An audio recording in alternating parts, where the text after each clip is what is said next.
Hello friends and physics lovers, this is Ritesh Singh. पिछले lectures में हम लोगों ने ये देखा कि एक चार्ज पार्टिकल दूसरे चार्ज पार्टिकल पर इलेक्ट्रिक फोर्स एक्सर्ट करता है और उसके मैग्नीट्यूड का हम लोगों ने फॉर्मूला भी देखा था जिसे हमें कूलम्ब ने सजेस्ट किया था। बेसिकली पिछले लेक्चर में हमने नेचर के एक इवेंट को ऑब्जर्व किया था और वो इवेंट ये था कि जब दो चार्ज पार्टिकल एक दूसरे के नज़दीक आते हैं तो वो एक दूसरे के ऊपर इलेक्ट्रिक फोर्स एक्सर्ट करते हैं। याद करिए, इलेक्ट्रोस्टैटिक्स के फर्स्ट लेक्चर में हमने ये डिस्कस किया था कि what is the purpose of physics, और इस पर हमने ये बात की थी कि फिजिक्स का फर्स्ट पर्पज है नेचर के इवेंट्स को ऑब्जर्व करना और उसका सेकेंड पर्पज है उन इवेंट्स को कुछ रूल्स, कुछ फॉर्मूला, कुछ कंसेप्ट्स एज्यूम करके एक्सप्लेन करना। तो अभी तक हम लोगों ने नेचर के एक इवेंट को ऑब्जर्व किया कि दो चार्ज पार्टिकल एक दूसरे के ऊपर इलेक्ट्रिक फोर्स एक्सर्ट करते हैं। अब हम लोग इस लेक्चर में ये देखेंगे कि उन चार्ज पार्टिकल्स के ऊपर फोर्स क्यों लगता है, उसको हम एक्सप्लेन करेंगे। तो उसके लिए हमने सबसे पहले जो डिमॉन्स्ट्रेशन किया था उसी डिमॉन्स्ट्रेशन से हम लोग इस चीज़ की शुरुआत करते हैं। तो देखो, पिछले लेक्चर में हम लोगों ने एक डिमॉन्स्ट्रेशन किया था कि दो स्ट्रॉ को हम लोगों ने आपस में एक कैट फर्स टाइप का कपड़ा था उससे रब किया था और वो देखा था कि जैसे ही उसके हम नज़दीक ले आते थे, देखो हमने इसको रब किया हुआ है और जैसे ही हम इसके नज़दीक ले जा रहे हैं ये इसके ऊपर क्या कर रहा है, एक इलेक्ट्रिक फोर्स एक्सर्ट कर रहा है। अब देखो, इन दोनों बॉडीज के बीच में कोई भी फिजिकल कांटेक्ट नहीं है, इसके बाद भी ये दोनों बॉडी एक दूसरे को रिपेल कर रहे हैं।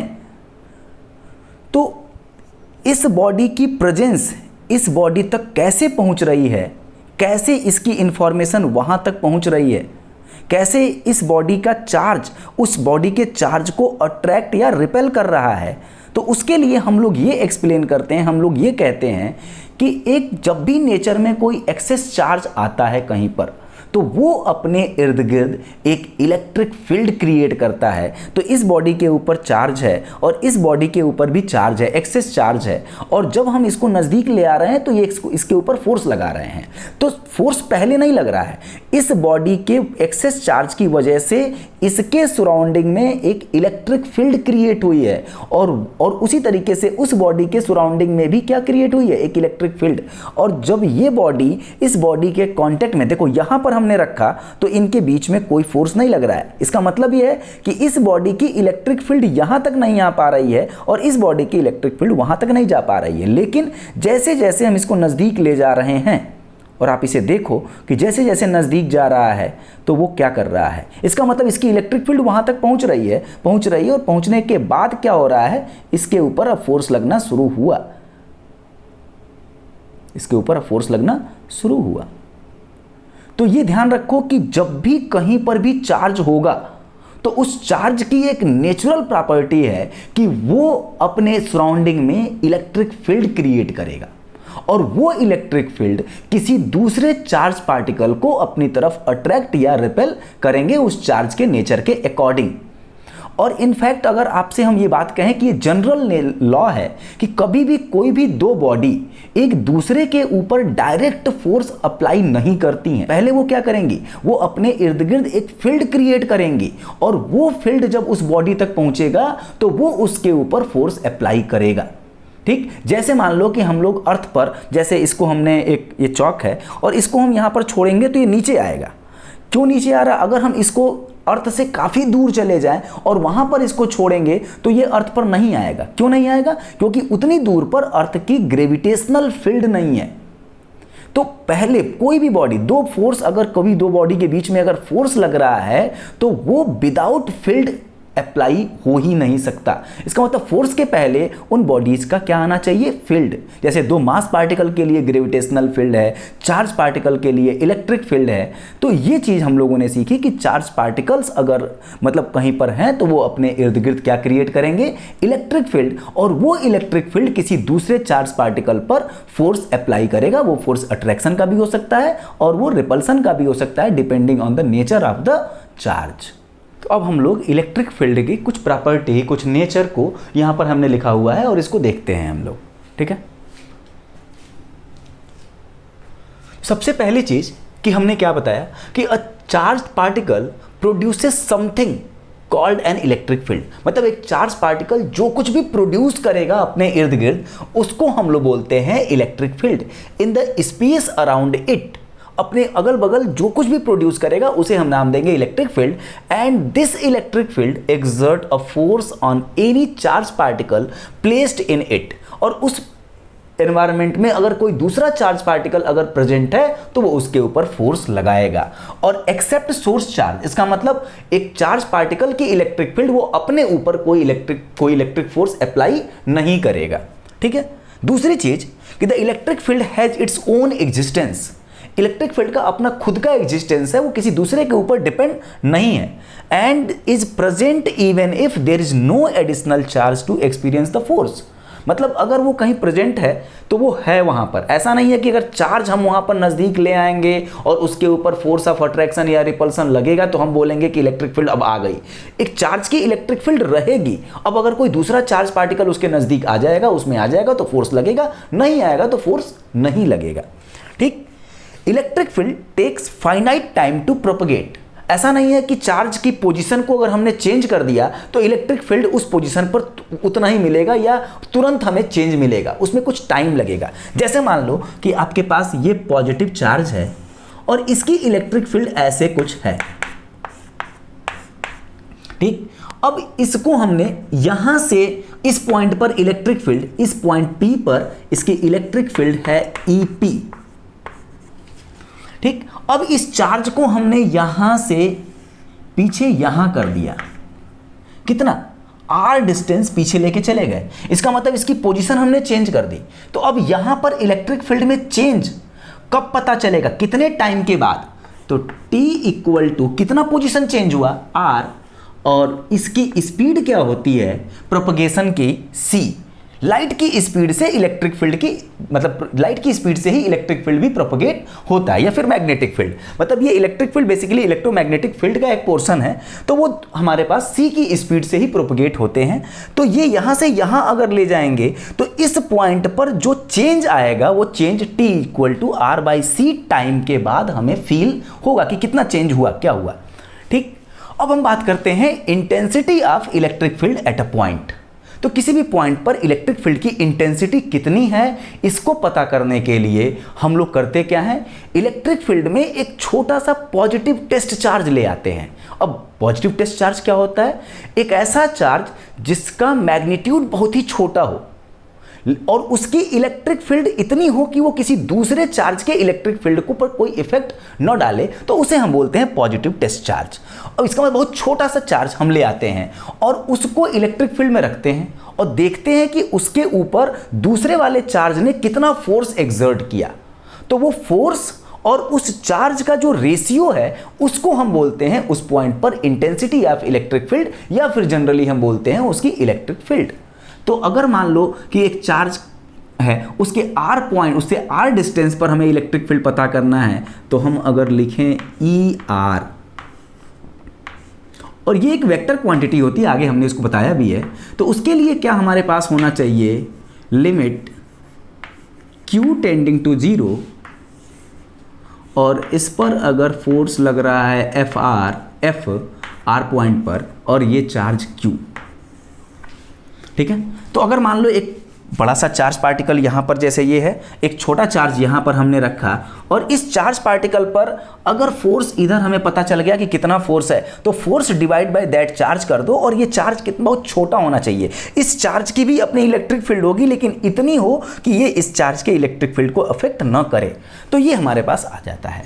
तो अगर हम यहीं से ये देखें कि एक चार्ज पार्टिकल के ऊपर फोर्स कितना लगता है, तो हम कूलम्ब्स लॉ को ऐसे भी लिख सकते हैं। अगर हम यहीं पर बात करें FR, R पॉइंट मतलब दो चार्ज के बीच की सेपरेशन अगर R है, तो उसके ऊपर लगने वाला फोर्स क्या होना चाहिए, अगर Q हमारे पास एक चार्ज है तो वो क्या हो जाएगा, Q इंटू ER। मतलब R पॉइंट पर आपके पास इलेक्ट्रिक फील्ड कितनी है, इलेक्ट्रिक फील्ड की इंटेंसिटी कितनी है, इंटू वो Q कर दोगे तो उस पर लगने वाला फोर्स आपको मालूम चल जाएगा। ठीक है। इसकी अगर हम यूनिट की बात करें तो यहीं से हम इसकी यूनिट भी लिख सकते हैं। ऊपर बताओ ये क्या है, ये फोर्स है, इसकी यूनिट न्यूटन, और ये क्या है, चार्ज, इसकी यूनिट कूलम, न्यूटन पर कूलम इसकी यूनिट होती है। ठीक, तो इससे हमको क्या समझने को मिला, ये फॉर्मूला हमें बड़ी कुछ चीज़ें बता रहा है कि एक चार्ज पार्टिकल दूसरे चार्ज पार्टिकल के ऊपर डायरेक्ट फोर्स अप्लाई नहीं करेगा। इसको हमें देखने का तरीका ऐसा भी हो सकता है, जैसे मान लो आपके पास ये एक पॉजिटिव चार्ज है, इसकी अपनी इलेक्ट्रिक फील्ड ऐसे ये है। ठीक, यहां से इस पॉइंट पर एक दूसरा चार्ज पार्टिकल मान लो आपके पास है, वो स्मॉल क्यू, और यहां पर है कैपिटल क्यू। तो ये चार्ज पार्टिकल डायरेक्ट यहां पर फोर्स अप्लाई नहीं करेगा, ये चार्ज पार्टिकल पहले यहां पर एक इलेक्ट्रिक फील्ड अप्लाई करेगा। अगर इसके बीच का सेपरेशन आर है तो ये पहले यहां पर एक इलेक्ट्रिक फील्ड अप्लाई करेगा। अब इस इलेक्ट्रिक फील्ड में ये चार्ज अगर आया, अगर ये चार्ज पॉजिटिव है तो इसके ऊपर लगने वाला फोर्स इलेक्ट्रिक फील्ड के डायरेक्शन में होगा एफ आर, और अगर ये चार्ज नेगेटिव है तो इस पे लगने वाला डायरेक्शन इधर होगा। ठीक है, तो अगर हमें ये बात समझनी है कि चार्ज पार्टिकल डायरेक्टली इसके ऊपर कोई फोर्स अप्लाई नहीं करेगा, पहले ये क्या करेगा, एक चार्ज पार्टिकल दूसरे चार्ज पार्टिकल के पास एक इलेक्ट्रिक फील्ड एग्जर्ट करेगा, मतलब वहां पर एक इलेक्ट्रिक फील्ड क्रिएट करेगा, और वो इलेक्ट्रिक फील्ड में अगर कोई चार्ज पार्टिकल है तो उसके ऊपर फोर्स लगेगा। सेम वैसे ही ये चार्ज पार्टिकल अगर है तो इस चार्ज पार्टिकल की भी अपनी कुछ ना कुछ इलेक्ट्रिक फील्ड इधर होगी, और इस इलेक्ट्रिक फील्ड में ये पहले इसका इलेक्ट्रिक फील्ड बनेगा, और इसके बाद ये चार्ज पार्टिकल इस इलेक्ट्रिक फील्ड में है तो इसके ऊपर एक फोर्स अप्लाई होगा। ठीक है, अब क्या है कि electric field at a point is a vector quantity. तो ये एक, जैसे फोर्स हमारे पास वेक्टर क्वांटिटी और फोर्स डिवाइड बाय क्यू किया, क्यू हमारे पास स्केलर क्वांटिटी है, तो ये इलेक्ट्रिक फील्ड क्या होती है, वेक्टर क्वांटिटी होती है। इस पर इसका मैग्नीट्यूड भी होता है और इसकी अपनी एक डायरेक्शन भी होती है। पॉजिटिव चार्ज के लिए अलग डायरेक्शन है, नेगेटिव चार्ज के लिए अलग है, सिस्टम ऑफ चार्जेस के लिए भी अलग अलग डायरेक्शंस बनेगी। इसकी यूनिट क्या है, न्यूटन पर कूलम। ठीक, अब finding the direction of electric field, अक्सर बोर्ड में एक क्वेश्चन पूछता है कि हम इलेक्ट्रिक फील्ड की डायरेक्शन कैसे पता करें। तो उसके लिए क्या है कि मान लो कि आपके पास एक चार्ज है और हमको नहीं पता है कि इस पॉइंट पर इस चार्ज की इलेक्ट्रिक फील्ड की डायरेक्शन क्या है, तो यहां पर हम क्या करते हैं, एक छोटा सा पॉजिटिव टेस्ट चार्ज रख देते हैं Q, और ये आपके पास है। अब इस चार्ज को, पॉजिटिव चार्ज को रखो और इसको क्या करो, छोड़ दो ऐसे ही। अब छोड़ दो तो देखो ये किधर जा रहा है, जिस डायरेक्शन में ये चार्ज मूव करेगा हम कहेंगे कि हमारे पास उस क्या जो इलेक्ट्रिक फील्ड की डायरेक्शन है वो इधर ही है। तो यहां पर इलेक्ट्रिक फील्ड की डायरेक्शन इधर हो जाएगी चार्ज के मूवमेंट की डायरेक्शन में।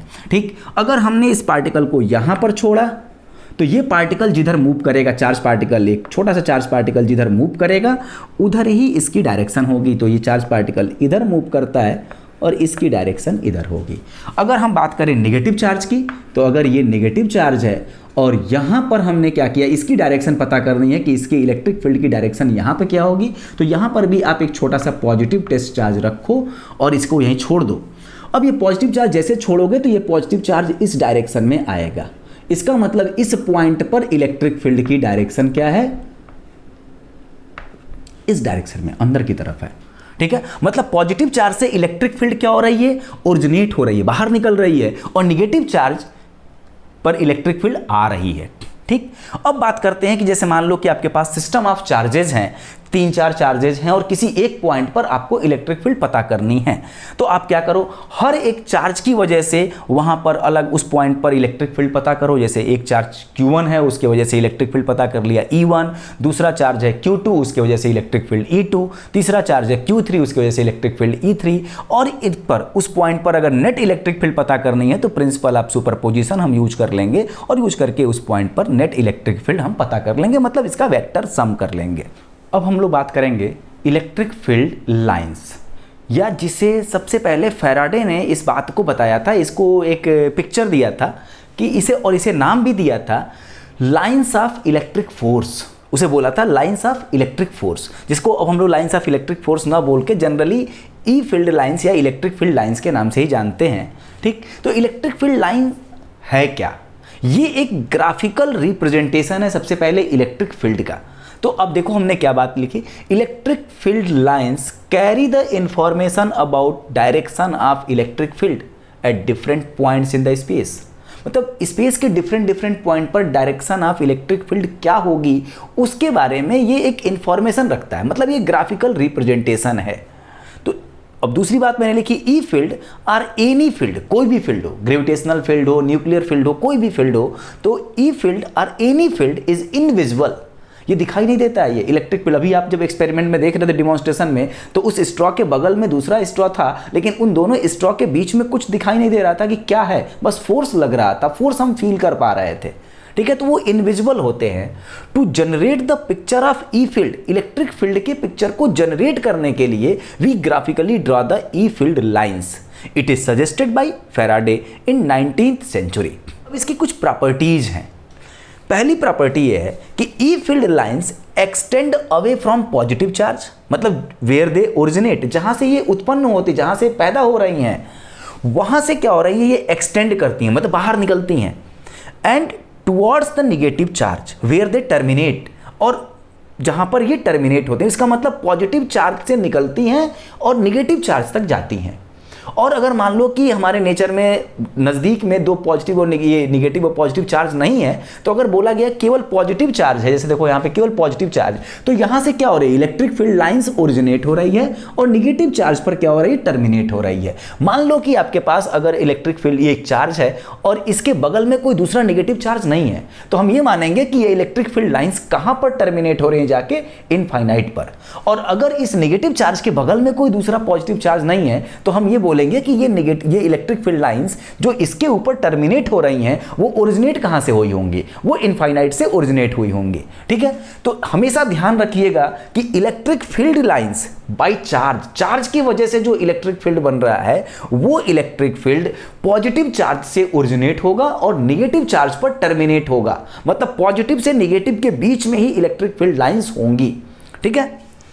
This electrostatic field lines do not form any closed loop, ये जो लाइन है ये कोई क्लोज लूप नहीं बनाएगी कि पॉजिटिव से शुरू होगी और पॉजिटिव पर ही खत्म हो जाएगी, या निगेटिव से शुरू होगी और निगेटिव पर ही खत्म हो जाएगी, ठीक है, बिकॉज दे आर कंजर्वेटिव, ये कंजर्वेटिव लाइंस होती हैं, ठीक है। अगर हम वेरिएबल मैग्नेटिक फील्ड की वजह से जो इलेक्ट्रिक फील्ड नेचर में बनता है, वो आपका क्लोज्ड लूप के फॉर्म में होता है, और जब हम लोग मैग्नेटिज्म की बात करेंगे, फैराडेज लॉ की बात करेंगे, तो वहां पर हम लोग उसको देखेंगे, और वो नॉन कंजर्वेटिव होता है, ठीक है। और कभी हम लोग एक वीडियो इस पर बना देंगे, conservative force and field, non conservative force and field पर एक वीडियो बना के हम उस पर रिप्रेजेंट करेंगे कि कैसे कंजर्वेटिव फोर्स में ये हमारे पास लाइंस जो क्लोज्ड लूप हैं कि क्लोज्ड लूप नहीं है, इन सारी चीज़ों के बारे में एक अलग से हम लोग चर्चा कर लेंगे, ठीक। तो ये हमेशा याद रखिएगा कि चार्ज की वजह से जो इलेक्ट्रिक फील्ड है वो पॉजिटिव चार्ज से ओरिजिनेट होगी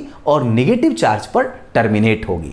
दूसरा पॉइंट ये है कि tangent drawn at any point on E field line, अगर कोई इलेक्ट्रिक फील्ड लाइन हमने रिप्रेजेंट किया है, तो ई फील्ड लाइन पर किसी भी पॉइंट पर अगर आप टेंजेंट बना दोगे, gives us the direction of electric field at that point, उस पॉइंट पर इलेक्ट्रिक फील्ड की डायरेक्शन दे देगा, ठीक है। जैसे मान लो कि आपके पास ये एक इलेक्ट्रिक फील्ड लाइंस है, ठीक है, ये हमारे पास ई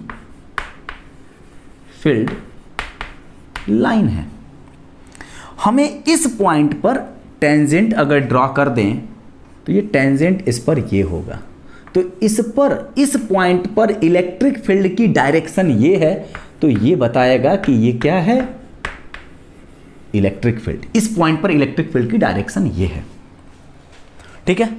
अब एक और इंपॉर्टेंट चीज कि in a plane perpendicular to the field lines, जो भी हमारे पास अगर फील्ड लाइंस हैं उनके परपेंडिकुलर हम एक प्लेन ले लें, the relative density of lines, relative density का मतलब होता है कि उस सरफेस एरिया में, उस प्लेन पर कितनी लाइंस पास हो रही हैं पर यूनिट एरिया, तो वो हमारी डेंसिटी है। तो और दो अलग अलग प्लेन ले लेंगे तो वहां पर हम दोनों का कंपैरिजन कर देंगे, तो बात कर लेंगे relative density of lines represents the relative magnitude of the field there with greater density for greater magnitude, ठीक है, हम इसकी बात करेंगे अभी। फिर से एक बार देखते हैं कि in a plane perpendicular to field lines, field line के परपेंडिकुलर आप प्लेन बनाओ। मान लो कि आपके पास इलेक्ट्रिक फील्ड एक स्पेस में है और आपने दो अलग अलग पोजीशंस पर प्लेन बनाए और वो दोनों के दोनों प्लेन इलेक्ट्रिक फील्ड के परपेंडिकुलर बने। ठीक है, तो वहां पर देखो relative density of lines represents the relative magnitude, मतलब उस सरफेस से, उस प्लेन से कितनी लाइंस पास हो रही हैं। तो अगर जितनी लाइंस, जितना ज्यादा नंबर ऑफ लाइंस पास होगी, इसका मतलब वहां पर उसकी डेंसिटी क्या होगी, ज्यादा होगी। फील्ड लाइंस की डेंसिटी ज्यादा होगी और ज्यादा डेंसिटी है तो हम बोलेंगे कि वहां पर इलेक्ट्रिक फील्ड का मैग्नीट्यूड भी क्या है, ज्यादा है। ठीक, जैसे मान लो कि आपके पास ये एक पॉजिटिव चार्ज है और इसकी हम इलेक्ट्रिक फील्ड लाइंस बना रहे हैं।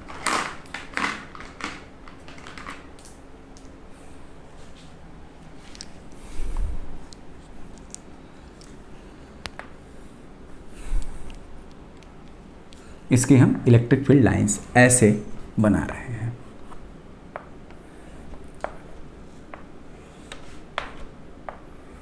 पॉजिटिव चार्ज से इलेक्ट्रिक फील्ड क्या होती है, ओरिजिनेट होती है।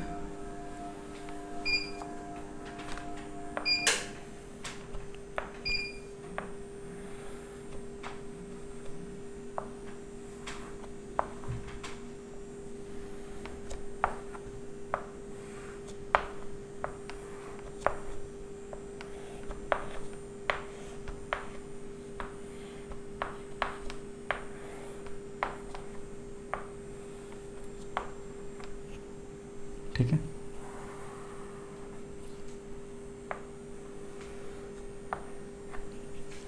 अब हमने क्या किया कि इस पॉइंट पर यहां पर एक प्लेन ले लिया छोटा सा, और इसे इलेक्ट्रिक फील्ड के परपेंडिकुलर हमेशा बात करेंगे। इलेक्ट्रिक फील्ड के परपेंडिकुलर हमने एक छोटा सा यहां पर एक सरफेस ले लिया और इस सरफेस, इतना ही छोटा सा सरफेस हमने इलेक्ट्रिक फील्ड में यहां पर ले लिया। ठीक है, अब देखो इस सरफेस से देखो और इस सरफेस से देखो, या फिर आप इस सरफेस से अगर देखो यहां पर,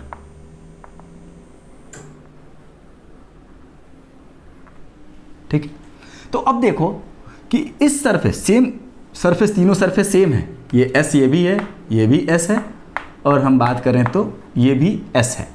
अब यहां पर देखो कि यहां पर इलेक्ट्रिक फील्ड लाइंस कितनी पास हो रही है इस सरफेस से, दो लाइंस दिख रही हैं। यहां पर एक लाइन दिख रही है और यहां पर इत्तेफाक से एक भी लाइन नहीं दिखी। इसका मतलब कि यहां पर इलेक्ट्रिक फील्ड का मैग्नीट्यूड ज्यादा है। तो अगर हम इस पॉइंट पर इलेक्ट्रिक फील्ड के मैग्नीट्यूड को बताएं तो वेक्टर क्वांटिटी से दिखाएं, इसका मतलब इसकी लेंथ बड़ी दिखाएंगे। ये इस पॉइंट पर ई, मान लो ये ए पॉइंट है तो इलेक्ट्रिक फील्ड का मैग्नीट्यूड ए पॉइंट पर ज्यादा है। अगर ये पॉइंट बी है तो इस पॉइंट पर अगर इलेक्ट्रिक फील्ड की बात करें तो थोड़ा कम होगा, छोटा होगा। हमने बोल दिया इसको ई बी, और इस पॉइंट पर इलेक्ट्रिक फील्ड और छोटा होगा, हमने नाम दे दिया इसको ई सी। बेटा इस पे कंफ्यूज ना होना कि यहाँ पे तो सर एक भी लाइंस नहीं पास हो रही हैं। बेटा हम तो इसके बीच में, इस दो लाइन के बीच में भी इनफाइनाइटली लाइंस होंगी, लेकिन जैसे जैसे दूर जाएंगी वो उनके बीच का सेपरेशन बढ़ता जाएगा। तो यहाँ पर कुछ ना कुछ लाइंस पास करेगी। अगर यहाँ 2 पास करे, यहाँ 1, तो यहाँ कुछ भी नहीं। मान लो यहाँ पर 100 पास कर रही है तो यहाँ 50 पास करेगी, यहाँ पर 10-15 पास करेंगी। ठीक है, तो इस तरीके से यहाँ पर इलेक्ट्रिक फील्ड का मैग्नीट्यूड सबसे छोटा है, यहाँ पर ज़्यादा है, और इससे सबसे ज़्यादा यहाँ पे है। और जितना नज़दीक आओगे इलेक्ट्रिक फील्ड लाइंस और ज़्यादा पास करेंगी, तो जो डेंसिटी जो है इलेक्ट्रिक फील्ड लाइंस की, वो चार्ज के जितना नज़दीक होगे उतना ज़्यादा होगा। तो इस तरीके से हम लोग उसकी एनालिसिस करते हैं कि इलेक्ट्रिक फील्ड का मैग्नीट्यूड कहाँ पर क्या होगा। ठीक, अब बात करते हैं two field lines neither intersect not touch each other. ठीक है, दो फील्ड लाइन न तो इंटरसेक्ट करती हैं आपस में और न ही टच करती हैं। ठीक है, जैसे मान लो कि आपके पास एक लाइन ये है और एक लाइन ये है, पहली लाइन और दूसरी लाइन। ठीक, अगर ये मान लो आपस में इंटरसेक्ट करती तो इस पॉइंट पर आप चाहो तो टेंजेंट बना सकते हो। तो इस पर टेंजेंट की इंफॉर्मेशन क्या देता है, इस पर टेंजेंट इधर बनेगा, मतलब इस पर इलेक्ट्रिक फील्ड इधर बनेगा। और इस पॉइंट पर अगर टेंजेंट इस कर्व के ऊपर इस लाइन पर बनाओगे तो ये टेंजेंट इधर बनेगा, इसका मतलब इलेक्ट्रिक फील्ड यहाँ बनेगा। अब एक ही पॉइंट पर दो इलेक्ट्रिक फील्ड डायरेक्शन नहीं हो सकती, एक पॉइंट पर इलेक्ट्रिक फील्ड की एक ही डायरेक्शन है, यहाँ पे दो डायरेक्शन नहीं हो सकती। तो इस तरीके से हम ये बोल सकते हैं कि electric field lines neither intersect not touch each other. अब बात करते हैं टच की, कि इंटरसेक्ट तो नहीं किया, वो एक्सप्लेन कर लिया, अब हम बात करेंगे टच की। ठीक है, चलो अगर हम ऐसे लाइन बनाते हैं, देखो यहाँ पर एक बड़ा जनरल सा स्टेटमेंट आएगा, ऐसे मान लो हमारे पास ऐसे लाइंस हैं और ऐसे। अब बेटा हमने ये बोला, इस वाले में एक्सप्लेनेशन क्या दिया कि इस पॉइंट पर इलेक्ट्रिक फील्ड की दो डायरेक्शन है। इस पॉइंट ए पर, मान लो ये पॉइंट ए इंटरसेक्शन पॉइंट है, तो इस पॉइंट पर एक पर इलेक्ट्रिक फील्ड की दो डायरेक्शन है, और एक पॉइंट पर इलेक्ट्रिक फील्ड की एक ही डायरेक्शन हो सकती है, उससे ज़्यादा नहीं हो सकती। तो यहाँ पर दो डायरेक्शन आ गई, इसका मतलब कि लाइन्स ऐसे नहीं रिप्रेजेंट की जा सकती।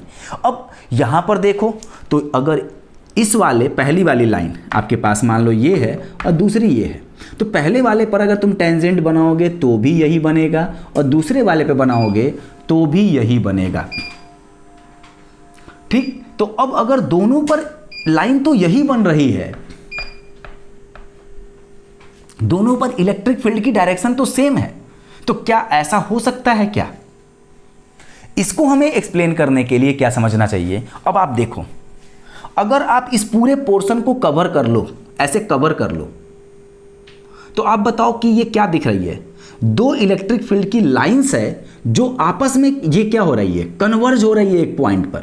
तो अगर इसको हम ढक लेते हैं, इधर की चीज़ों को ना देखो, केवल इतना पोर्शन देख के बताओ कि ये दो लाइंस कन्वर्ज हो रही हैं एक पॉइंट पे, तो आप देखो यहाँ पर निगेटिव चार्ज पर इलेक्ट्रिक फील्ड लाइंस क्या होती हैं, कन्वर्ज होती हैं। इसका मतलब इस पॉइंट पर कौन सा चार्ज होना चाहिए? निगेटिव चार्ज, क्योंकि यहां पर लाइंस क्या हो रही हैं, कन्वर्ज हो रही हैं। अब इसको तुम कवर कर लो, तो इसको देखो, लाइंस क्या हो रही हैं, डाइवर्ज हो रही हैं, यहां से ओरिजिनेट हो रही हैं। इसका मतलब इसी पॉइंट पर कौन सा चार्ज है, पॉजिटिव चार्ज। तो क्या एक ही पॉइंट पर दो चार्ज प्रेजेंट हो सकते हैं? मतलब चार्ज एक्सेस में पॉजिटिव भी हो जाए और नेगेटिव भी हो जाए एक ही जगह पर, ऐसा पॉसिबल नहीं है। ठीक है, तो इसका मतलब यह है कि हम इस तरीके से एक्सप्लेन कर सकते हैं कि दो लाइंस कभी भी आपस में ना तो टच करेंगी।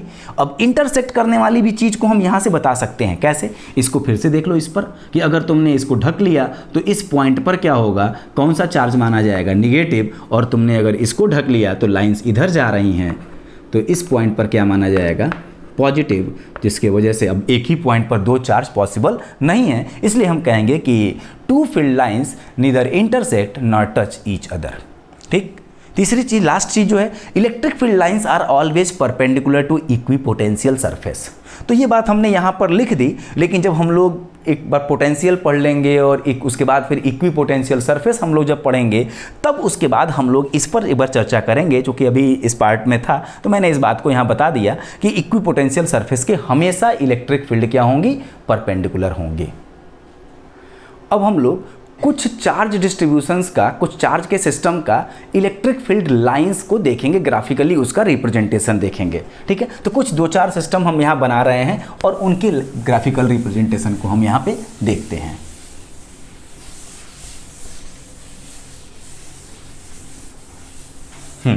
तो अब हम लोग देखते हैं, जैसे मान लो कि आपके पास एक चार्ज यहाँ पर क्या है, पॉजिटिव चार्ज है, और एक चार्ज यहीं पर फिर से क्या है, पॉजिटिव है। तो पॉजिटिव चार्ज का एक सिस्टम है, तो इसकी जो इलेक्ट्रिक फील्ड लाइंस होंगी, भाई ये वाला चार्ज की इलेक्ट्रिक फील्ड इधर लाइन बनेगी, तो इसकी इधर बनेगी, और ये आपस में कैंसिल हो जाएंगी। तो इस लाइन पर इलेक्ट्रिक फील्ड कुछ नहीं मिलेगा, इधर नहीं जाएगा। इलेक्ट्रिक फील्ड लाइंस हमारी ऐसे बनेंगी, ऐसे होंगी ये,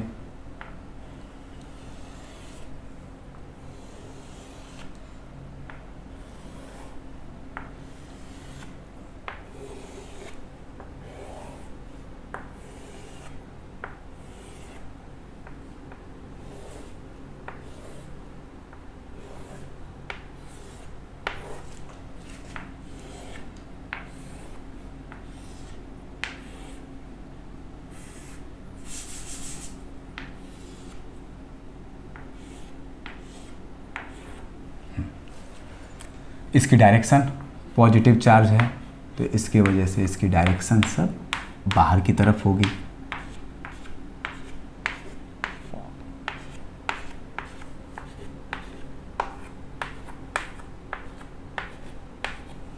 अब अगर हमें किसी भी पॉइंट पर, ये तो इलेक्ट्रिक फील्ड लाइंस हैं, अगर हमें किसी भी पॉइंट पर इलेक्ट्रिक फील्ड की डायरेक्शन पता करनी है तो हम क्या कर दें, उस पॉइंट पर टेंजेंट ड्रॉ कर दें। मान लो इस पॉइंट पर हमें पता करनी है, तो इस पॉइंट पर टेंजेंट ड्रॉ कर दो, और टेंजेंट जो बता देगा कि इस पॉइंट पर इलेक्ट्रिक फील्ड की डायरेक्शन क्या है। ठीक, अगर हमें यहाँ पता करनी है तो यहाँ पर टेंजेंट ड्रॉ कर दो, यहाँ पर इलेक्ट्रिक फील्ड बता देगा, मान लो ये 1 पॉइंट है, ये 2 पॉइंट, ये बता देगा। ठीक है, तो एक सिस्टम हमारे पास ये है। मान लो आपके पास एक सिस्टम ऐसे है, एक पॉजिटिव चार्ज और एक आपके पास नेगेटिव चार्ज है, और पॉजिटिव नेगेटिव चार्ज के कॉम्बिनेशन को हम लोग डाइपोल भी बोलते हैं। तो इनकी इलेक्ट्रिक फील्ड लाइंस अब पॉजिटिव से स्टार्ट होती हैं, लाइन नेगेटिव तक जाती हैं, तो इसका मतलब है कि ये बन जाएगा, इस पॉजिटिव से चलेगी नेगेटिव तक जाएगी,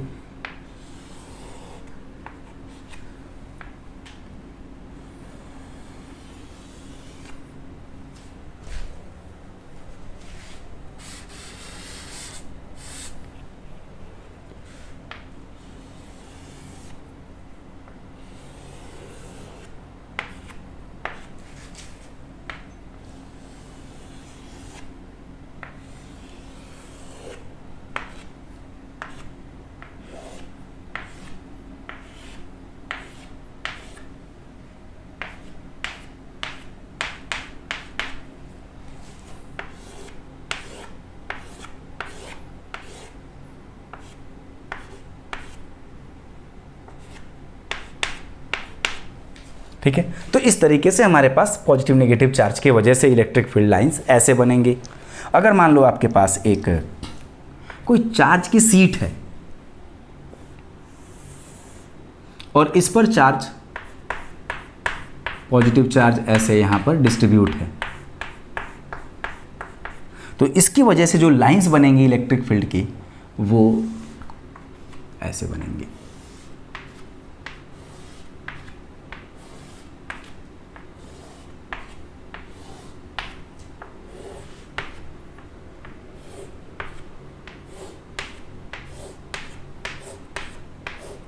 हाँ, कॉर्नर्स पे भी लाइन थोड़ी सी फ्रिंज टाइप की बनेगी। अगर एक पॉजिटिव चार्ज है और एक यहाँ पर नेगेटिव चार्ज की सीट आ गई तो इस पर कॉर्नर पे थोड़ा सा फ्रिंज ऐसे बनेगा। अगर यहाँ पर एक नेगेटिव चार्ज की सीट आ गई तो ये बनेगा। ठीक है, इन कॉर्नर्स की बात छोड़ के अगर हम इसकी बात करें, इसके अंदर कॉर्नर को हटा दें, इन पॉइंट्स को यहाँ से हटा दें, तो हमारी इलेक्ट्रिक फील्ड लाइंस हमेशा क्या होंगी, इस प्लेन के हमेशा परपेंडिकुलर ही जाएंगी। तो ये तो रहा हमारे पास पूरा पूरा इलेक्ट्रिक फील्ड लाइंस का कंसेप्ट।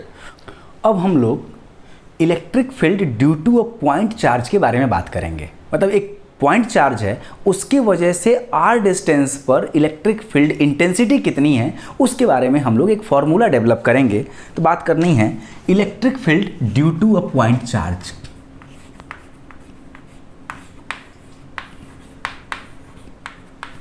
इलेक्ट्रिक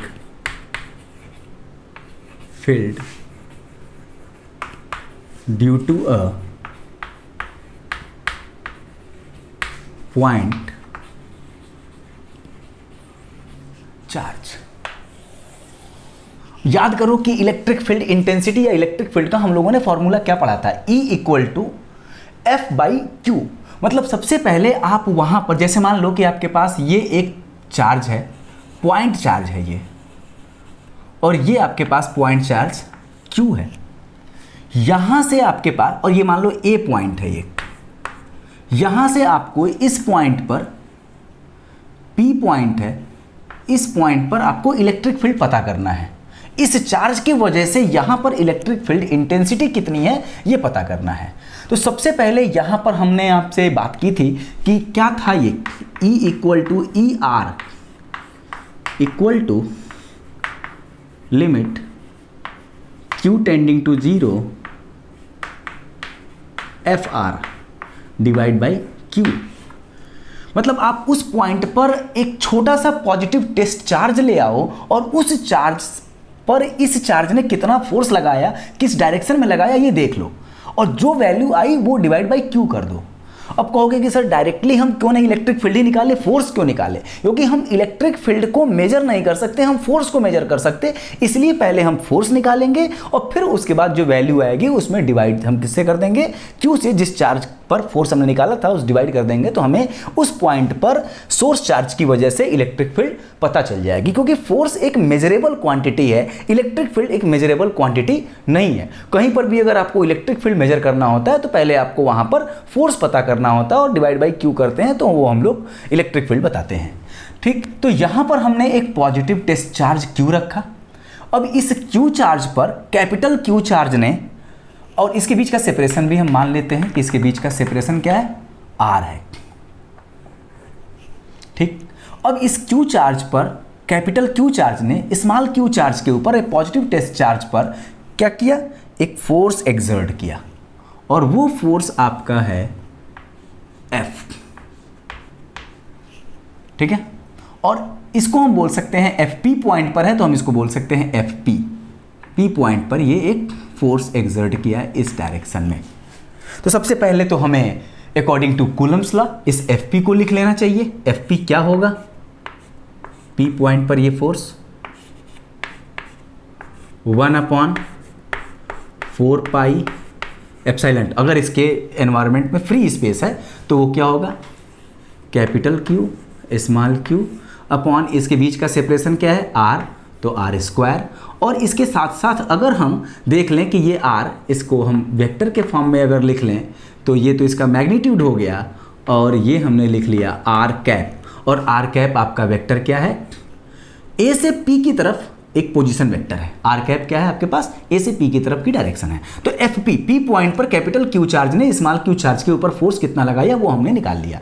अब हमें इस पॉइंट पर, पी पॉइंट पर इलेक्ट्रिक फील्ड अगर पता करनी हो ई पी, तो क्या हो जाना चाहिए, एफ पी डिवाइड बाई कितना चार्ज रखा, स्मॉल क्यू चार्ज रखा, और इसकी इंटेंसिटी, इसका मैग्नीट्यूड बहुत छोटा है तो हमने ये कर दिया। और यहाँ पर जब देखोगे तो क्या आ जाएगा, 1/4 पाई एप्सिलॉन नॉट, इसको हम रखेंगे तो स्मॉल क्यू से ये क्यू कैंसिल हो जाएगा, capital Q upon R square आएगा, और साथ में इसकी डायरेक्शन होगी। और हम ये भी बोल सकते हैं अलोंग ए पी, ए से पी की तरफ की डायरेक्शन है। तो इलेक्ट्रिक फील्ड इस पॉइंट पर एफ पी है, तो जिस डायरेक्शन में पॉजिटिव चार्ज के ऊपर फोर्स लगता है एक्चुअल में वही डायरेक्शन हमारी किसकी होती है, इलेक्ट्रिक फील्ड की। तो इलेक्ट्रिक फील्ड की भी डायरेक्शन पी पॉइंट पर इधर ही होगी, मतलब जिधर पॉजिटिव चार्ज मूव करेगा, टेस्ट चार्ज इधर मूव करेगा, इलेक्ट्रिक फील्ड उधर ही होता है, तो इधर मूव करेगा क्योंकि इसको ये रिपेल करेगा, इधर मूव करेगा तो ये डायरेक्शन हो जाएगी। तो हम लोगों ने यहाँ से क्या देखा कि एक पॉइंट चार्ज की वजह से किसी भी पॉइंट पर, मतलब आर डिस्टेंस पर कोई पॉइंट है, तो उस पॉइंट पर जो इलेक्ट्रिक फील्ड होगा 1/4 pi epsilon naught Q divided by उसके बीच का separation R square to R cap. R cap मतलब इस डायरेक्शन से इस डायरेक्शन की तरफ। ठीक है, तो ये तो हुआ पॉजिटिव चार्ज, ये पॉइंट चार्ज की वजह से किसी भी पॉइंट पर इलेक्ट्रिक फील्ड का फॉर्मूला। अब हम लोग, कई चार्जेज हमारे पास हैं और सिस्टम ऑफ चार्जेस हैं, उनके वजह से किसी एक पॉइंट पर हम इलेक्ट्रिक फील्ड का फॉर्मूला देखेंगे। Electric field due to system of charges, हम यहीं पर उसको बात कर लेते हैं।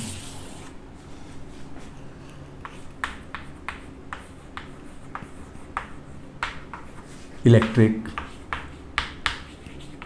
Field due to system of charges. ठीक है, हम सब कुछ इसको वेक्टर और यूनिट वेक्टर के इन सब के फॉर्म में लिखेंगे, सारी चीज़ें करेंगे। मान लो ये आपका ओरिजिन है और एक पॉइंट चार्ज आपके पास यहाँ पर है, उसको हमने नाम दिया Q1। एक पॉइंट चार्ज आपके पास यहाँ है, उसको नाम दे दिया Q2। एक पॉइंट चार्ज आपके पास यहाँ है, इसको नाम दे दिया Q3। एक पॉइंट चार्ज आपके पास ये है, इसको हमने नाम दे दिया Q4। और वैसे ही हमारे पास n चार्जेस हैं और उन सब का हम लोग वो कर देते हैं, 4 ही हम लेते हैं। n का सिस्टम भी आप बना सकते हो, ठीक, हम 4 का बना रहे हैं। एक पॉइंट यहाँ पर है, हमने ले लिया ये पॉइंट P। इस पॉइंट पर Q1, Q2, Q3, Q4 सबकी वजह से जो इलेक्ट्रिक फील्ड होगा उस इलेक्ट्रिक फील्ड की वैल्यू कितनी होगी और उसका डायरेक्शन क्या होगा, ये सारी चीज़ें हमको अब देखना है। तो सबसे पहले तो इन सबों के हम पोजीशन वेक्टर्स की बात करें। ये ओरिजिन से Q1 पॉइंट का जो पोजीशन वेक्टर है उसको हम लिखते हैं R1। Q2 से O पॉइंट का पोजीशन वेक्टर है उसको हम लिखेंगे R2।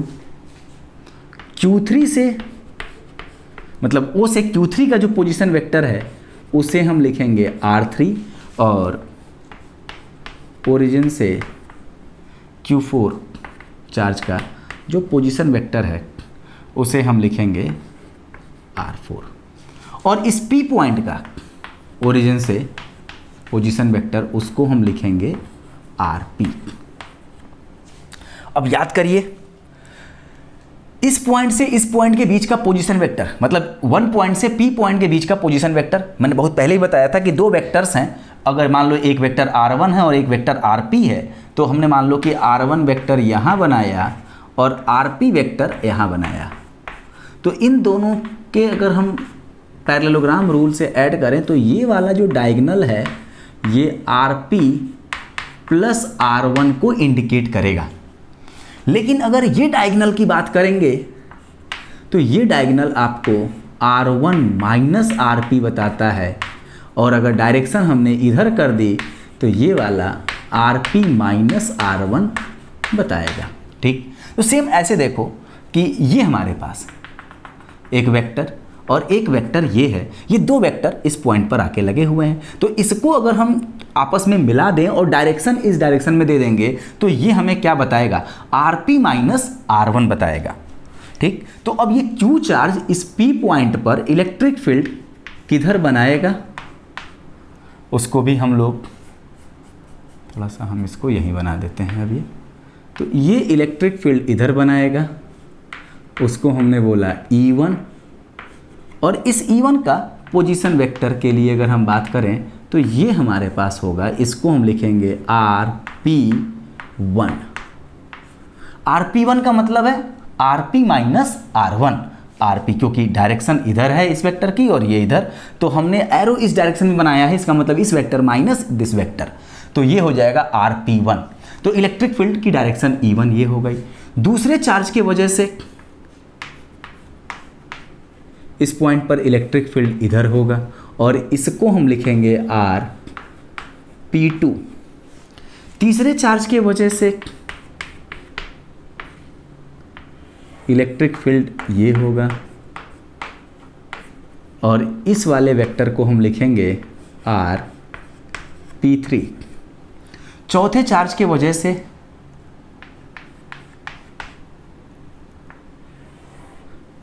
डायरेक्शन ये होगा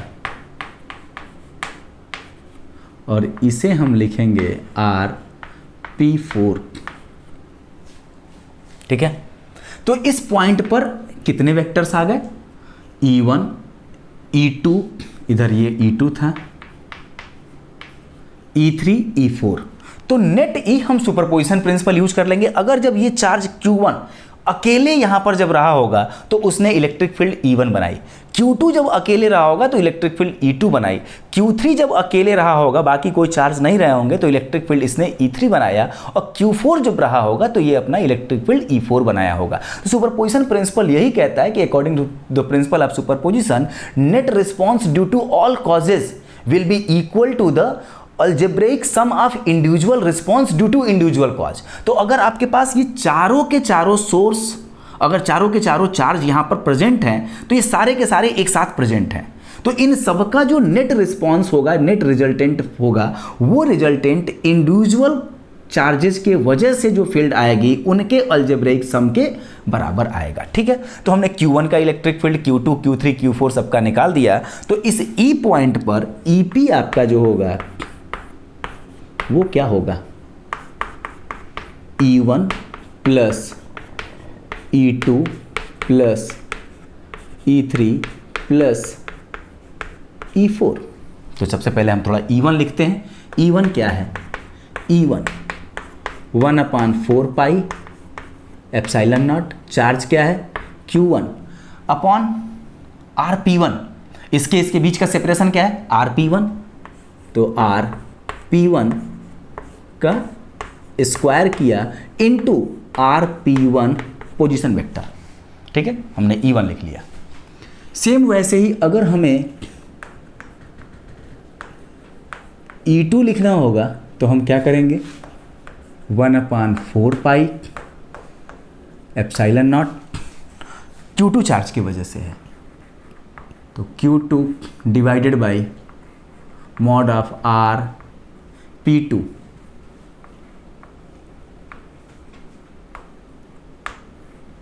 इसका स्क्वायर, ये तो मैग्नीट्यूड हो गया, और यहाँ पर क्या होगा RP2 E3 1/4 epsilon not Q3 upon RP3 का स्क्वायर इंटू RP3, यहाँ पर कैप यूनिट वेक्टर की बात कर रहे हैं तो कैप लिखा। वैसे ही अगर हम E4 की बात कर लें तो ये हो जाएगा 1/4 epsilon not Q4 upon mod of RP4 का स्क्वायर इंटू RP4, ठीक। तो अब नेट E अगर हमें पता करना होगा EP P पॉइंट पर, तो वो क्या हो जाएगा, सब देखो 1/4 एप्सिलॉन नॉट सब में कॉमन है, तो हमने क्या कर लिया 1/4 एप्सिलॉन नॉट कॉमन ले लिया। इसके बाद हमने क्या किया, Q1 Q2 Q3 Q4 upon something ये रखना पड़ेगा, तो हमने यहाँ पर एक सिंबल बना दिया समेसन का, और यहाँ पर हमने Q1 के जगह लिखा QI upon mod of RPI का स्क्वायर इंटू RPI लिख दिया ऐसे, और यहाँ पर हम I इक्वल टू 1 से कहाँ पे लेके चले जाएंगे 4 पे, तो इस पर पहले क्या करेगा I इक्वल टू 1, तो Q1 अपान RP1 का स्क्वायर इंटू RP1 का कैप, फिर प्लस, क्योंकि समेसन है, ये सिंबल है, ये 1 से लेके 4 तक के ऐसे 4 टर्म को ऐड करेगा, पहले 1 रखेगा, फिर 2, फिर 3, फिर 4, इस तरीके से ये आपके पास चीज़ें आ जाएंगी। तो ये तो रहा आपके पास 4 चार्जेज के वजह से किसी पॉइंट P पर इलेक्ट्रिक फील्ड। अब मान लो कि इस पर n चार्जेज होंगे, तो हम लोग ऐसे ही E4 के जगह En भी लिखेंगे, तो En क्या होगा 1/4 epsilon not Qn upon RPn का स्क्वायर इंटू RPn कैप, और यहाँ पर I इक्वल टू 1 2 लेके n तक कर देंगे और ये सारी चीज़ें हो जाएंगी, ठीक। अब इसके बाद हम लोग कुछ क्वेश्चंस पर आते हैं, और हम लोग पहला क्वेश्चन एक डिस्कस करते हैं, और उसके पहले थोड़ा सा हम प्रीवियस क्वेश्चन की भी बात कर लें, जो जहाँ पर हम लोगों ने कुछ सिस्टम्स के ऊपर हमने चार्ज के वजह से फोर्स पता किया था। वैसे ही जैसे मान लो कि अब एक हमारे पास इक्विलेटरल ट्रायंगल है, चाहे तो हम इसको इलेक्ट्रिक फील्ड के मतलब उसमें पार्ट में इसका न्यूमेरिकल करें, या फिर फोर्स वाले इलेक्ट्रिक फोर्स के पार्ट में करें। आपको भी दिख रहा होगा कि इलेक्ट्रिक फील्ड और इलेक्ट्रिक फोर्स में फॉर्मूले में क्या अंतर है। फॉर्मूले में केवल अंतर यहाँ पर है कि वहाँ पर Q1 Q2 था, यहाँ पर केवल एक Q है, सोर्स चार्ज, ठीक। डायरेक्शन फोर्स की ही डायरेक्शन है, सब कुछ फोर्स का ही है, सारी चीज़ें वैसी ही हैं, बस केवल और केवल यहाँ पर एक चार्ज दूसरा नहीं है जिसके ऊपर फोर्स लग रहा था, ठीक। अब आपसे कहा जा रहा है कुछ क्वेश्चंस हम यहाँ पर बात करते हैं, और ये ऐसा क्वेश्चन हम लोगों ने कूलम्स लॉ के मतलब उस वाले में पार्ट में किया था। यहाँ पर अगर मान लो आपके पास Q चार्ज है, यहाँ भी Q चार्ज है, और यहाँ भी Q चार्ज है, ये एक इक्विलेटरल ट्रायंगल है, और कहा जा रहा है कि आपकी इसके सेंटर पर, इसके सेंट्रॉयड पर इलेक्ट्रिक फील्ड की डायरेक्शन क्या होगी, कितना मैग्नीट्यूड होगा। तो अब ये प्लस Q चार्ज, भाई सेंट्रॉयड कैसे होता है, इसके मिडिल को मिलाते हैं ऐसे, तो ये सेंट्रॉयड इसका बनेगा। अब ये चार्ज Q चार्ज इसके ऊपर इधर इलेक्ट्रिक फील्ड अप्लाई करेगा, ये Q चार्ज इसके ऊपर इधर इलेक्ट्रिक फील्ड अप्लाई करेगा, और ये Q चार्ज इसके ऊपर इधर इलेक्ट्रिक फील्ड अप्लाई करेगा, और तीनों के तीनों फील्ड का मैग्नीट्यूड सेम होगा, क्योंकि सेम डिस्टेंस पर है, और इन दोनों के तीनों के बीच का जो एंगल है 120 120 का होगा। तो अगर हम इन तीनों को इलेक्ट्रिक फील्ड को जोड़ेंगे तो यहाँ पर नेट इलेक्ट्रिक फील्ड क्या हो जाएगी, 0 न्यूटन पर कूलम। तो आप ऐसा क्वेश्चन कर सकते हैं, वहाँ पर हमने फोर्स के बारे में बात किया था, यहाँ पर ऐसे। अब जैसे मान लो आपके पास अगर ये स्क्वायर है,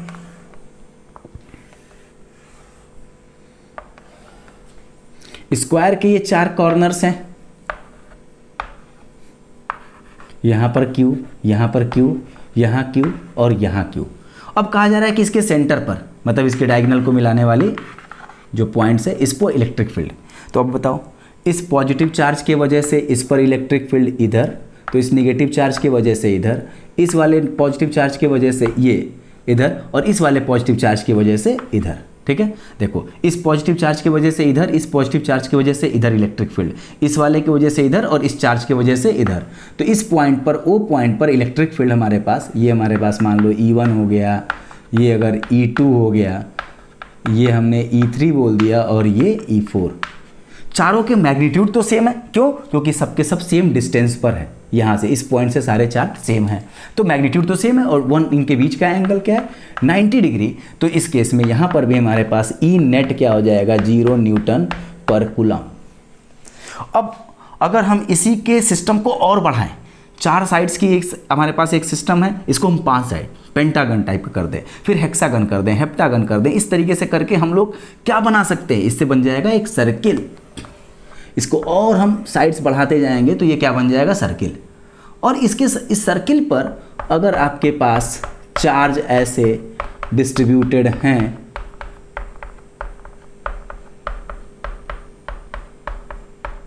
तो ये एक चार्ज का रिंग माना जा सकता है। ठीक है, ये चार्ज का रिंग है, चार्ज रिंग है। तो चार्ज रिंग की वजह से, इसका मतलब यहां पर चार्ज कैसा हो गया, कंटिन्यूअस हो गया। तो हम कंटिन्यूअस चार्ज के कंसेप्ट को जाने बिना ही हम चाहें तो इस पर, इस पॉइंट पर, इसके सेंटर पर इलेक्ट्रिक फील्ड बता सकते हैं। यहां पर जो चार्ज होगा इसके वजह से इलेक्ट्रिक फील्ड अगर इधर है, तो जस्ट इसके इधर जो चार्ज होगा इसके वजह से इलेक्ट्रिक फील्ड इधर होगी। वैसे ही इसके वजह से इधर इधर सब देखेंगे तो सब आपस में एक दूसरे को काउंटर बैलेंस कर रहे हैं, और इसके सेंटर पर नेट इलेक्ट्रिक फील्ड क्या होगी, 0 न्यूटन पर कूलम। ठीक, अब यहां पर मान लो कि charge Q Q Q Q है, सब जगह Q कर दो, यहां पर 2Q कर दो। तो इस 2Q को हम क्या लिख सकते हैं, Q प्लस Q। अब इस Q, इस Q, इस Q और इस Q के वजह से चार्ज तो आपका बैलेंस हो गया। एक ही चार्ज बचा एक्स्ट्रा, जो आपके पास इलेक्ट्रिक, देखो इस सारे चार्ज की वजह से इलेक्ट्रिक फील्ड आपके पास E1 E2 E3 E4 add करोगे तो 0 आ जाएगा। एक चार्ज ये बचा है जिसको हम लोगों ने अभी उसकी इलेक्ट्रिक फील्ड नहीं देखी है, क्यों? क्योंकि हम लोग इसकी एडिटिव प्रॉपर्टी की वजह से 2Q चार्ज को Q प्लस Q भी बोल सकते हैं। तो अब हम यहाँ पर इस चार्ज की वजह से अगर इलेक्ट्रिक फील्ड देख लें तो इस डायरेक्शन में, तो केवल एक चार्ज के वजह से इतने डिस्टेंस पर इलेक्ट्रिक फील्ड कितना होगा हम आराम से निकाल सकते हैं। तो ई नेट हमको मिल जाएगा इस चार्ज की वजह से। ठीक है, अगर ये सिस्टम अनबैलेंस हम भी यहाँ भी कर दें, इसको भी Q कर दें, इसको Q, इसको 2Q, तो इसको 2Q को हम Q प्लस Q मान लें, और एक तीनों के Q चार्ज की वजह से 0 हो गया, तो एक बचा हुआ चार्ज Q की वजह से हम ये काम कर लेंगे। ठीक है, तो ये तो हमारे पास प्रीवियस क्वेश्चंस जो थे उसमें हम लोगों ने फोर्स की बात की थी वहां पर, और यहां हम लोगों ने उन पॉइंट्स पर इलेक्ट्रिक फील्ड की बात कर ली। अब हमारे पास एक क्वेश्चन है, उस क्वेश्चन को हम लोग थोड़ा सा डिस्कस करते हैं और देखते हैं।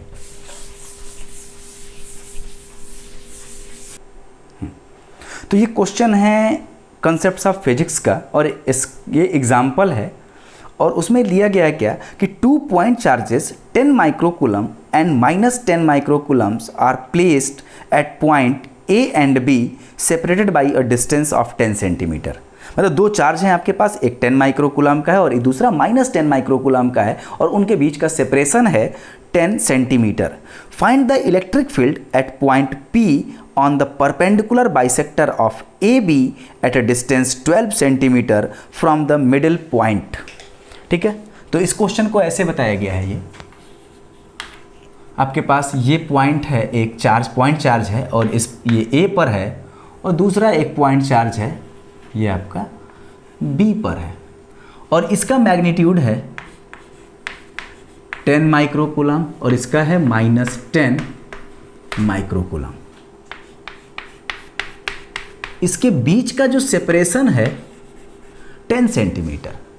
इसके परपेंडिकुलर बाइसेक्टर पर एक पॉइंट है P,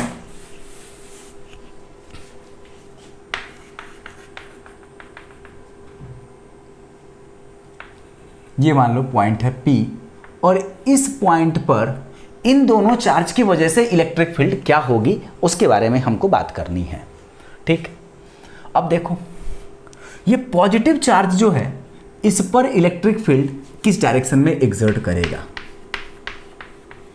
इस डायरेक्शन में। ये ए पॉइंट का चार्ज है, हमने इसको नाम दे दिया ई ए। ये नेगेटिव चार्ज इस पर इस डायरेक्शन में फोर्स एक्सर्ट करेगा, ये फील्ड बताएगा। तो इस पॉजिटिव चार्ज की वजह से इस पॉइंट पर फील्ड ई ए, और इस नेगेटिव चार्ज की वजह से, क्योंकि नेगेटिव चार्ज पर इलेक्ट्रिक फील्ड क्या होती है, टर्मिनेट होती हैं, और पॉजिटिव चार्ज से ओरिजिनेट, तो यहाँ से दूर जाएंगी और यहाँ पे नज़दीक आएंगी, और इसको हमने बोल दिया ई बी। ठीक, अब इस पॉइंट पर दो इलेक्ट्रिक फील्ड है, एक ई ए है और दूसरा ई बी है। तो अब आपको दिख रहा होगा इस ई ए के दो कंपोनेंट, एक इधर और एक इधर होगा। इस पॉइंट से इसकी डिस्टेंस और इस पॉइंट से इसकी डिस्टेंस तो सेम है, और चार्ज का मैग्नीट्यूड भी सेम है, तो इस ई ए और ई बी का मैग्नीट्यूड तो सेम आया होगा, डायरेक्शन अलग अलग है। तो ठीक, ई बी को भी अगर हम कंपोनेंट्स में ब्रेक करेंगे तो एक कंपोनेंट इसका इधर और एक कंपोनेंट इसका इधर होगा। अब आप देखो कि ई ए और ई बी दोनों इक्वल हैं और सेम एंगल पर, इस तरीके से यहाँ से इसका भी एंगल सब सेम है, तो ये वाला कंपोनेंट इसका इस वाले कंपोनेंट से बैलेंस हो जाएगा। अब अगर हम इस लाइन को ऐसे आगे बढ़ा दें और यहाँ से इसका एंगल हम मान लें कि इसका एंगल है थीटा, और ये एंगल भी तब थीटा होगा, तो उस केस में ये पॉइंट आपका, ये लाइन होगा, इसको बोलेंगे ई ए कॉस थीटा, और इसे बोलेंगे ई बी कॉस थीटा। और इस पर जो नेट इलेक्ट्रिक फील्ड अगर जो इस डायरेक्शन में बनेगी तो वो ई पी जो होगा वो होगा E A cos theta plus E B cos theta. ठीक है, ई ए और ई बी इनफैक्ट दोनों का मैग्नीट्यूड सेम है, तो वो 2 cos थीटा के बराबर आ जाएगा, क्योंकि दोनों बराबर हैं। चलो, तो मेन हमारा ऑब्जेक्टिव है ई ए या ई बी कैलकुलेट करना और दूसरा थीटा। तो कैसे बात करेंगे, यहाँ पर आप देखो थोड़ा कि इस पॉइंट से इस पॉइंट के बीच की डिस्टेंस कितनी है, ये 12, ये 10 है, तो ये क्या होगा 5 सेंटीमीटर, और इस पॉइंट से इसके बीच की डिस्टेंस बोली कितनी गई है 12 सेंटीमीटर। ये क्वेश्चन बताया गया कि इसके परपेंडिकुलर बाइसेक्टर के 12 सेंटीमीटर दूर जाके एक पॉइंट P है, और इस पॉइंट पर इन दोनों चार्ज की वजह से इलेक्ट्रिक फील्ड पता करनी है। तो अब आप देखो कि ये एक राइट एंगल ट्रायंगल हो गया, और ये 5 सेंटीमीटर है, ये 12 सेंटीमीटर, तो अंडर रूट क्या हो जाएगा 5 का स्क्वायर प्लस 12 का स्क्वायर। तो अगर आप कर लोगे तो ये अंडर रूट 5 का स्क्वायर प्लस 12 का स्क्वायर, 5 का स्क्वायर 25, 12 का स्क्वायर 144, ऐड कर दोगे तो 169, और 169 का अगर रूट ले लोगे तो ये आ जाएगा 13। तो इसको हम लोग यहाँ पर बोल देंगे ये आपके पास है 13 सेंटीमीटर का। सेम वैसे ये लेंथ भी आपका क्या होगा 13 सेंटीमीटर। तो हम ऐसे बोल सकते हैं AP equal to BP equal to 13 centimetre. ठीक, अब ये सारी चीज़ें हो गई, तो अब हम लोग क्या करेंगे, इस पॉइंट से इस पर इलेक्ट्रिक फील्ड EA पता करो। तो EA क्या है 1/4 पाई एप्सिलॉन नॉट। ये चार्ज है, इसको हमने मान लो नाम दे दिया Q1 और इसको हमने नाम दे दिया Q2। तो ये क्या हो जाएगा Q1/AP का स्क्वायर, और डायरेक्शन तो हम लोग को अभी नहीं लिख, डायरेक्शन तो दिखाई दिया इसमें। ठीक है, तो अब हम इसको कैलकुलेट करें। ये आपके पास 1/4 पाई एप्सिलॉन नॉट 9 × 10 के power 9 newton metre square divided by coulomb square. Q1 क्या है 10, तो 10 इंटू 10 के पावर -6 कूलम, माइक्रो कूलम है 10 माइक्रो कूलम, तो 10 के 10 पावर -6 डिवाइडेड बाई AP कितना है 13 सेंटीमीटर, तो अब इसको लिखेंगे 13 इंटू 10 के पावर -2 मीटर, और इसका हमें क्या करना है स्क्वायर। ठीक, तो अब आप इसको कैलकुलेट करेंगे EA की वैल्यू, ये हमारी क्या है, ये EA है। अब इसको हमने कैलकुलेट किया हुआ है, और इसको कैलकुलेट करके जो आंसर आया है वो है 5.3 इंटू 10 के पावर 6, 5.3 इंटू 10 के पावर 6, और EA क्या होगा न्यूटन पर कूलम EA। और इसी तरीके से सेम यही मैग्नीट्यूड तो किसका होगा, EB का भी तो होगा। तो EA और EB मालूम हो गया हमें, क्यों, क्योंकि अगर हम EB की बात करेंगे तो इसमें भी लिखेंगे 1/4 pi epsilon not Q2 upon BP square, और Q2 की वैल्यू भी 10 माइक्रोकूलम है और BP का मैग्नीट्यूड भी 13 सेंटीमीटर है, तो इससे हम लोग के पास सेम ये चीज़ आ जाएगी। तो अब हम यहाँ पर क्या कर लें, एक बार EA cos थीटा कैलकुलेट कर लें, तो EA की वैल्यू 5.3 इंटू 10 के पावर 6 न्यूटन पर कूलम, और cos थीटा अगर हम इसको देखें कि ये एंगल थीटा है और ये हमारी लाइन जो है वो AB लाइन के पैरेलल है, तो उस केस में ये एंगल भी हमारा क्या होगा थीटा, और cos थीटा इक्वल टू क्या होगा, इस केस में अगर ये थीटा है तो इसका बेस ही होगा कितना 5 और हाइपोटेन्यूज कितना होगा 13, तो इनटू क्या कर दें इसी में हम 5/13, और इसकी कोई यूनिट नहीं होती, cos थीटा एक रेशियो है, ट्रिग्नोमेट्रिक रेशियो है, EB cos थीटा। ठीक है, तो EB cos थीटा आपका जो होगा वो भी इतना ही होगा, क्या होगा 5.3 इंटू 10 के पावर 6 न्यूटन पर कूलम इंटू 5/13। ठीक है, तो अब EP क्या हो जाएगा, EA cos theta plus EB cos theta, मतलब ये 2EA या EB cos थीटा कुछ भी आप बोल सकते हो, क्यों, क्योंकि यहाँ पर हम देखो कमेंट में लिख देते हैं कि EA आपके पास किसके बराबर है EB के बराबर, तो उस केस में 2 इंटू 5.3 इंटू 10 के पावर ये 10 के पावर 6 न्यूटन पर कूलम, ये तो EA हो गया, और cos थीटा के आपके पास है 5.13, और इसको सॉल्व कर लेते हैं तो EP की वैल्यू जो आ जाती है, या आप करिएगा, हमने इसको करके रखा हुआ है, ये आपके पास आ जाएगा 4.1 इंटू 10 के पावर 6 न्यूटन पर कूलम, ये तो EP का मैग्नीट्यूड हो गया।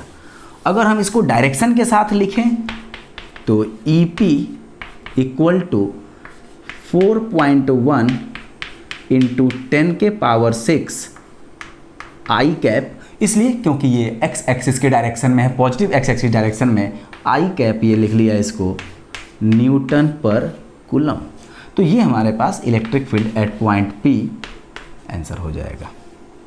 ठीक है, ऐसे ही एक क्वेश्चन हम लोग और करते हैं, इसके बाद फिर हम लोग अगले क्लास में कुछ कंटिन्यूअस चार्ज बॉडीज़ होंगी, उनके इलेक्ट्रिक फील्ड पर चर्चा करेंगे कि उनके अलग अलग पॉइंट्स पर इलेक्ट्रिक फील्ड कितनी होगी, क्या होगी, उसके बारे में हम लोग बात करेंगे, और कैसे कंटिन्यूअस बॉडीज़ को डील करते हैं उसके बारे में भी हम बात करेंगे।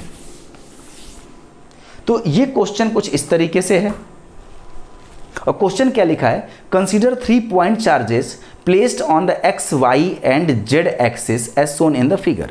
तो हम ये डायरेक्ट यहाँ पर फिगर बना देते हैं,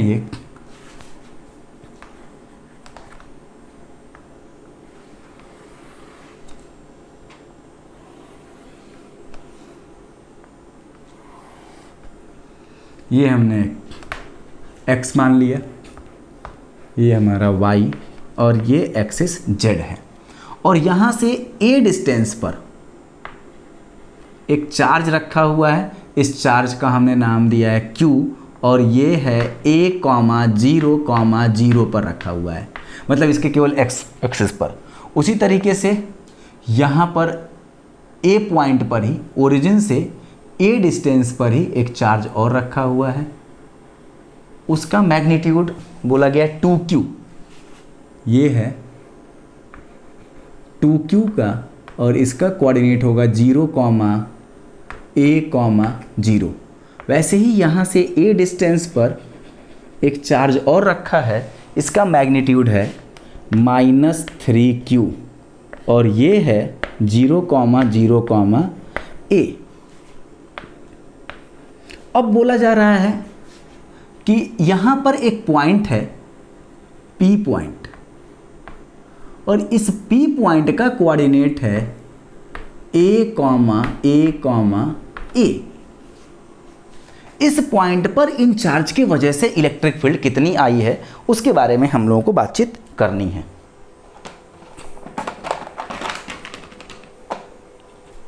ठीक, तो अब देखो, ये Q चार्ज इस पर एक इलेक्ट्रिक फील्ड अप्लाई करेगा,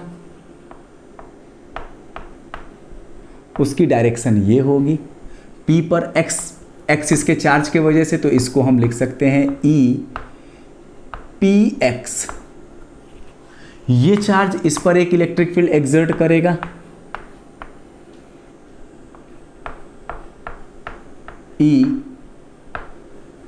EPY। वैसे ही ये चार्ज भी इसके ऊपर एक इलेक्ट्रिक फील्ड एक्सर्ट करेगा, और इसको हमने ऐसे ही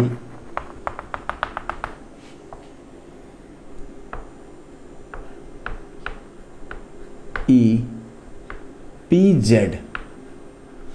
तो net electric field at point P तो EPX plus EPY plus EPZ के बराबर होगा। ठीक है, थोड़ा सा यहाँ पर वेक्टर का ही काम करना है, क्योंकि थोड़ा सा हम वेक्टर का रिवीजन भी चाहते हैं कि आप 11th के वेक्टर को रिवाइज भी कर लो ठीक से।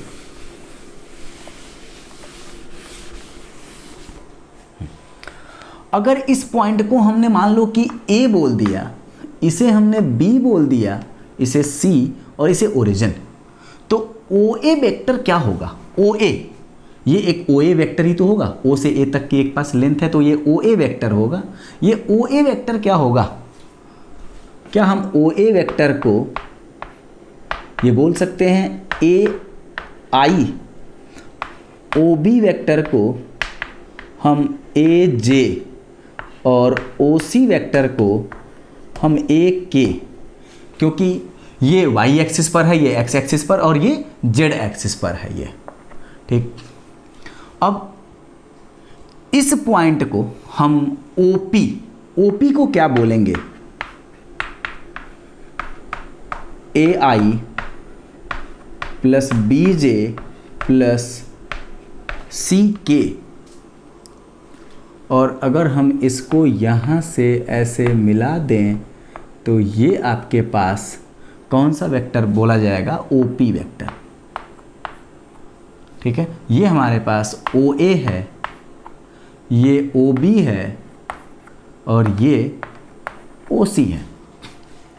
तो अब आप देखो ये डिस्टेंस क्या होगी, क्योंकि इलेक्ट्रिक फील्ड तो A से P की तरफ है, तो ये डिस्टेंस क्या होगी? AP इक्वल टू, AP क्या लिखा जाएगा? हम लिख लेते हैं AP, सबके लिए हम थोड़ा सा लिख लें। AP क्या होगा? AP अगर बात करें तो OP minus OA, AP equal to हम लिखेंगे तो OP माइनस OA, और OP क्या होगा? AI plus BJ plus CK, और OA क्या होगा? AI। तो इसमें क्या आ जाएगा?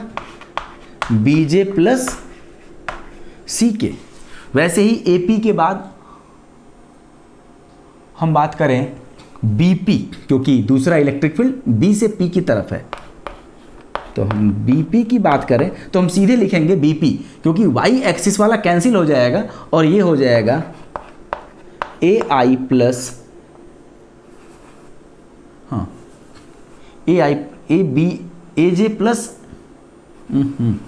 ये देखो, क्योंकि AI, ओह ये गलत हो गया, थोड़ा सा ये लिखा गलत है हमने, क्योंकि सारे का मैग्नीट्यूड A है, तो इसको हम लोग क्या लिखेंगे?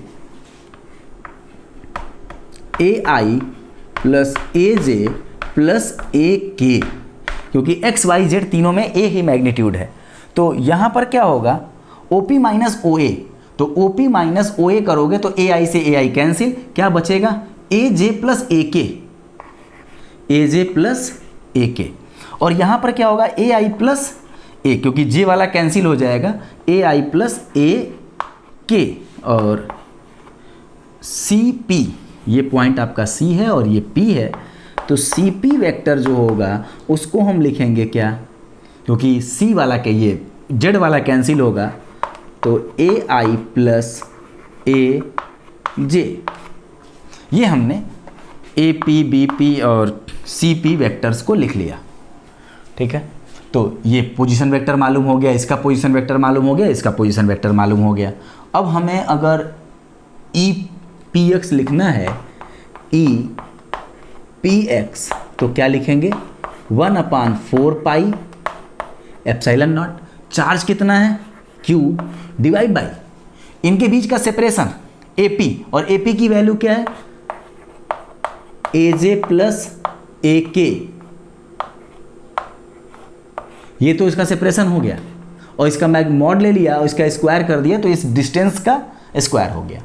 और हमें क्या करना होगा, इसका यूनिट वेक्टर भी लिखना पड़ेगा। तो यूनिट वेक्टर क्या है AJ प्लस AK, ये तो हमने वेक्टर लिखा, डिवाइड बाई इसका मैग्नीट्यूड कर देंगे AJ प्लस AK, तो ये हमारे पास इसका क्या हो जाएगा, ये यूनिट वेक्टर।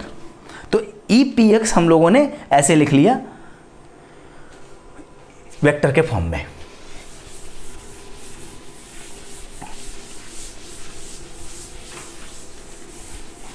वैसे ही हम लोग अब EPY और EPZ लिखेंगे और इन सबको क्या करेंगे, ऐड करेंगे।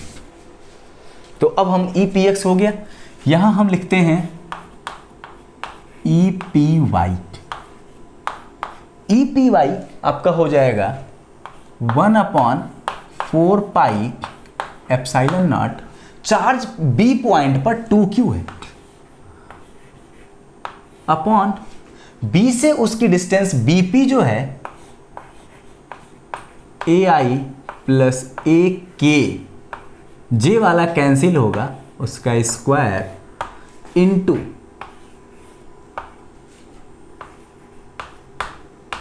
AI plus AK divide by mod of AI plus AK, ये इसका यूनिट वेक्टर हो जाएगा। ठीक, EPZ क्या होगा 1/4 पाई एप्सिलॉन नॉट, चार्ज कितना है -3Q, तो यहां लिखेंगे -3Q डिवाइड बाई इनके बीच का मैग्नीट्यूड क्या है, इनका जो डिस्टेंस है वो है हमारे पास AI plus AJ, AI plus AJ का स्क्वायर इंटू इसका पोजीशन वेक्टर भी लिखना होगा, क्योंकि ये तो हमने इलेक्ट्रिक फील्ड का मैग्नीट्यूड लिखा। पोजीशन वेक्टर क्या हो जाएगा AI plus AJ divided by AI plus AJ का मैग्नीट्यूड, क्योंकि ये यूनिट वेक्टर लिखने का तरीका होता है vector divide by its magnitude. तो ये हमारे पास EPX, EPY और EPZ हो गए। तो अब अगर हमें EP पता करना है तो फिर से वही प्रिंसिपल ऑफ सुपरपोजिशन यूज कर लेंगे। तो इसे हम लिखेंगे EPX plus EPY plus EPZ, और हम लोग इन सारी वैल्यूज को यहाँ पर एक बार पुट कर लेंगे, रख लेंगे, और रखने के बाद फिर सॉल्व कर लेंगे। थोड़ा सा बस ये है कि अब इसको लिटरेचर में लिखा हुआ है तो कैलकुलेशन करना मतलब थोड़ा सा इजी नहीं होगा। लिटरेचर में A B इसके फॉर्म में, A के फॉर्म में लिखा हुआ है, अगर आप इसको वैल्यूज दे दोगे तो ये सारी चीज़ें एक शॉर्ट फॉर्म में आ जाएंगी, और इसके बाद फिर आसानी से हम लोग इसको EPX, EPY और EPZ पता कर सकते हैं।